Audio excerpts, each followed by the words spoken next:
চাই কোনো ধরনের কোঠা রাখার যুক্তিকতা আর নাই। কোঠার জন্য, কোঠাকে বাতিল করার জন্য আমাদের ছেলেরা রক্ত দিয়েছে। সেখানে দেখা যাচ্ছে যে আজকে বিএসসি ইঞ্জিনিয়ারদের হলো জাস্ট 10ম গ্রেড থেকে 9ম গ্রেড ডিপ্লোমা ইঞ্জিনিয়ারের জন্য আমরা চাই নিয়োজিত হবে সরাসরি নিয়োগ পরীক্ষার মাধ্যমে। এবং তারাও যদি যোগ্যতা অর্জন করে বিএসসি ইঞ্জিনিয়ার হিসেবে তারাও সেখানে পরীক্ষা দেবে। আমরা চাই তারা বাংলাদেশের আপনারা হায়ার এডুকেশন ব্যবস্থা করেন, সেখানে আমাদের আপত্তি নাই।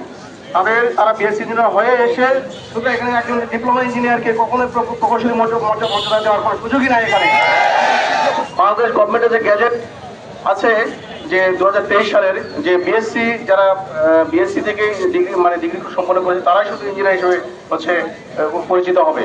এবং এটাকে ভালোভাবে যেন বিভিন্ন কোম্পানি বলেন আর যে কোনো সেক্টরে বলেন মানা হয়, সে ব্যাপারে আমরা অবশ্যই জোর দাবি জানাচ্ছি। আমাদের এই যে ছাত্ররা আজকে তাদের ভবিষ্যতের জন্য চিন্তা করছে, কিন্তু আপনারা অবশ্যই আপনাদের তাদের পাশে দাঁড়ানো উচিত। আমি সকলকে তাদের পাশে দাঁড়ানোর জন্য গোটা দেশের যে যারা প্রকৌশলী সমাজ আছে তাদেরকে তাদের পাশে দাঁড়ানোর জন্য অনুরোধ করছি।